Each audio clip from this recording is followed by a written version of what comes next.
Nothing quite like getting lost in a good book, but new figures from a leading charity show that fewer people are picking them up. Yeah, the reading agency says just half of UK adults are regular readers, and those who do read are getting more and more distracted by things such as smartphones. Our reporter Ollie Constable has more.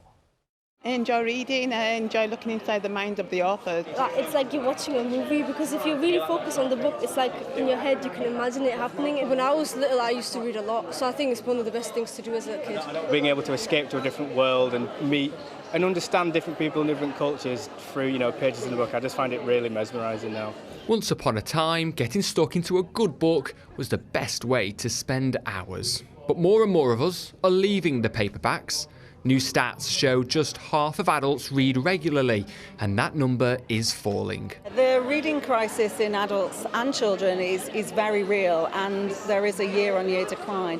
Our work and research from 2014 shows that 1 in 6 adults in the UK face real barriers to reading. That's around 7 million people. The charity says this reading crisis is in part because of distractions of the modern world. And the younger the reader, the less likely they are to read cover to cover. This event in Bradford's Waterstones is trying to solve 2 of those barriers to reading. Short books costing just £1 hope to rekindle people's love for a story. It's not saying that the only good books are short books. It's giving people short books as a hook to re-engage them in reading. Hopefully, they will then go on to longer books. But if they carry on reading shorter books, that's completely fine. There's no reason they should feel bad about it. It's all reading. With me, it took me a while to pick up a book and read it. I feel like nowadays it is quite like the written word is kind of forgotten. I've done the thick books as well. The longer book, it's got to be a really, really good book, to interest me. It's difficult because there are so many distractions out there, but I think the hobby of reading, it gives you that safe space, and you might not get that instant gratification, but by the end of the accomplishment you get from finishing a book is second to none.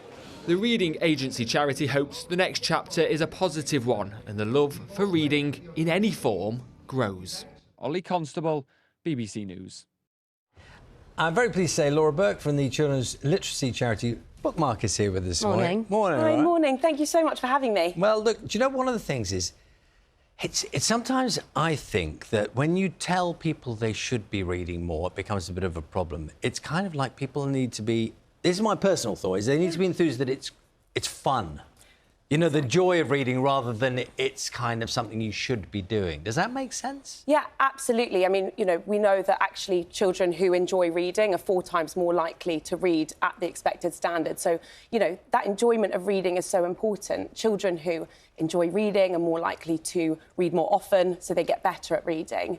And it's really important to make sure children have, access to books that they want to read, so they don't see it as a task. I think that's really the key element, is making sure that they want to pick up that book. They want to go and take time out to read in a corner. And sorry, yeah, go ahead. Well, I was going to say, a lot about reading is seeing it around you. Yeah. So, as Charlie alluded to, not just something you have to do at school or you have to do as homework. It's seeing those around you read and seeing the enjoyment they get out of it. But this survey was showing that a lot of adults struggle to focus. They'll have the phone next to them if they sit down to read a book, or more likely to scroll through something. Technically, you could be reading stuff as well, rather than reading a book. So how do you change that kind of overall? It's not just about how children perceive it, but how adults are showing they enjoy reading. Yeah, absolutely. I mean, I think obviously the internet poses lots of distractions. It's really important to try and make sure that people are reading physical books, I would say.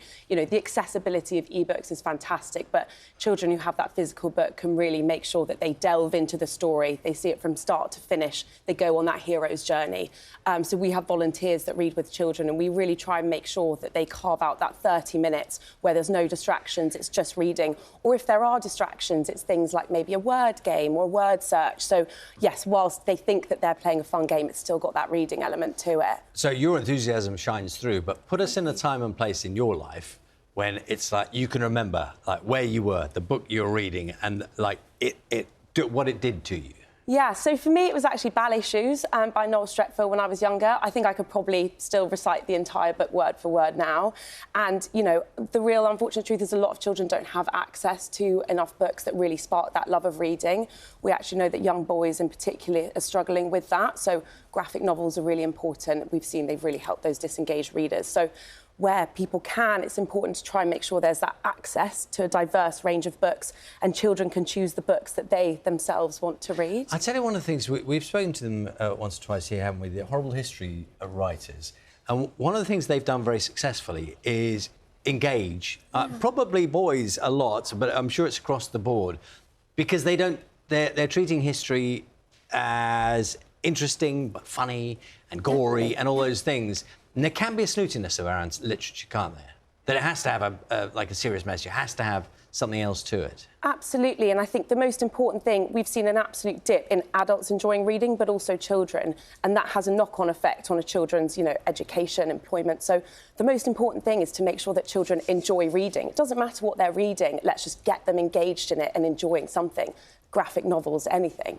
It's interesting because you talk about following the hero's journey, for example, from beginning to end. And one of the things that this report showed was that almost a third of adults said they struggle to finish what they start, and younger readers even more so. I don't think there's anything wrong with not finishing a book if you're not enjoying it. It's like watching a film. If you're not enjoying it, you don't have to sit all the way through it. But it's having that choice, but also having access to other genres that if one doesn't suit you. Definitely. Yeah, I completely agree. If there's a book that you're not enjoying, don't take a year to finish it. Put it down and pick up something else that you like writing. I've done that a number of times. And again, it's making sure that there's that diverse range of books available to children and to adults so that they can find that thing that they love reading. Maybe it's an author and then they'll read their entire works. So I completely agree. It's really about finding what you love and making sure you get that support. I was going to get you to choose a book from our library, but there's no titles, is there? I didn't realise it until I looked just then. There's no titles. But can you read more than one book at the same time? Do you have headspace for that? I struggle with that. If I do, it's a fiction and a non-fiction. I would struggle to read multiple novels at the same time, but I can do it. I prefer to just stick with one book. I'm actually part of a book club, which actually really helps me brings in that social element. It makes me carve out that time to read.